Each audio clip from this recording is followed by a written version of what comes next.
ఓం సదాశివసమారంభాం వ్యాసశంకరమధ్యమాం అస్మదాచార్యపర్యంతాం వందే గురు పరంపరాం. జ్యోతిష్ శాస్త్రాన్ని భావితరాల వారికి ప్రసాదించిన ఋషుల యొక్క పాదపద్మాలకి నమస్కారం చేసుకుంటూ, అలాగే నాకు జ్యోతిష విద్యను నేర్పిన గురువర్యులు జ్యోతిష బ్రహ్మ కీర్తిశేషులు శ్రీ ఏరంకి సూర్యనారాయణమూర్తి గారు, సూర్యశ్రీ దేవజ్ఞ గారి యొక్క పాదపద్మాలకి నమస్కారం చేసుకుంటూ, ఓం శ్రీ మహాగణాధిపతి నమః, శ్రీ గురుభ్యో నమః, హరి ఓం. వీక్షకులందరికీ నమస్కారం. కన్యారాశి వారికి ఈ వారం సానుకూలమైనటువంటి ఫలితాలు కనబడుతూ ఉన్నాయి. ప్రత్యేకించి ఈ రాశి వారికి చంద్రరాశ్యాధిపతి భాగ్యరాజ్యాధిపతులైనటువంటి శుక్రబుద్ధుల తాలూకు ఆనుకూల్యత, ప్రత్యేకించి గోచారంలో ఆధిపత్యాలు ఉండకపోయినప్పటికీ అటు బుధుడు రాశ్యాధిపతి లాభస్థానంలో ఉండడం, అలాగే శుక్రుడు అష్టమంలో ఉండడం, రాహు షష్ఠ స్థానమందు ఉండడం, అలాగే దశమ స్థానమందు రవి ఉండడం, చంద్రబలం ప్రధానంగా ఉండడం వంటి అంశాలన్నీ కూడా ఈ రాశి వారి యొక్క స్థితిగతుల్ని, ప్రత్యేకించి ఈ వారంలో ఉండేటువంటి స్థితిగతుల్ని చాలా బలోపేతం చేస్తున్నాయి. ఏమి స్థితిగతులు? దశమంలో ఉండేటువంటి రవి అర్ధసిద్ధి సదారోగ్యం బంధు సంతోషవర్ధనం అన్నాడు. అంటే అటు దశమం వృత్తి వీటికి సంబంధించినటువంటి స్థానం కదా, అందులో ఒక స్థిరత్వాన్ని, అమ్మో మన ఉద్యోగం పోతుందేమో, మనకు ఉండేటువంటి సంపాదన తగ్గిపోతుందేమో అనేటువంటి భయ ఆందోళనల్ని వదిలిపెట్టి ఒక స్థిరత్వాన్ని సంపాదించుకునేటువంటి శక్తి రవి ఇస్తారు. అలాగే గౌర్భూమి శత్రునాలాభ అన్నారు. షష్ఠ స్థానమందు రాహు ఉండడం, అలాగే చంద్రుడు ఈ వారమంతా అనుకూలంగా ఉండడం వల్ల ఏదో సాధించాము అనేటువంటి సంతృప్తి ఉంటుంది.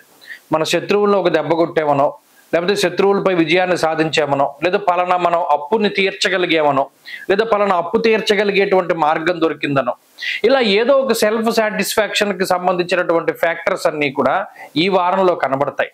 అంతేగాక ఈ రాశికి సంబంధించినంత వరకు అష్టమంలో ఉండేటువంటి శుక్రుడు కొంత శారీరకమైనటువంటి శ్రమని తగ్గించి వేస్తారు.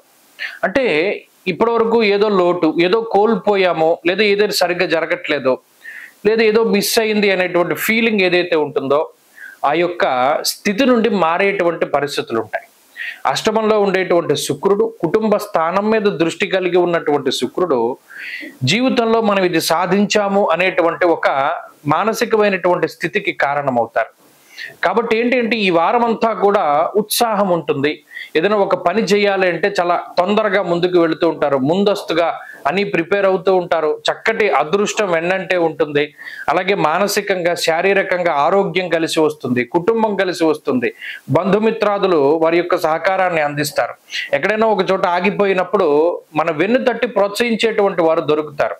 కష్టానికి తగినటువంటి ప్రతిఫలం దక్కుతుంది. ఉద్యోగ వ్యాపారాలు లాంటి విషయాల్లో సానుకూలత కనబడుతూ ఉంటుంది. కాబట్టి అన్ని విధాలుగా కూడా కన్యారాశి వారికి ఈ వారం అద్భుతమైనటువంటి వారంగా చెప్పవచ్చును. మరింత అనుకూలమైనటువంటి ఫలితాలని సాధించడానికై విష్ణు సహస్రనామ స్తోత్ర పారాయణ క్రమం తప్పకుండా చేస్తూ ఉండడం చెప్పదగినటువంటి సూచన. ఈ వారంలో కలిసి వచ్చేటువంటి రోజు శుక్రవారంగా చెప్పవచ్చును. అదృష్ట సంఖ్య 5, అదృష్ట వర్ణము తెలుపు. తదుపరి తులారాశి.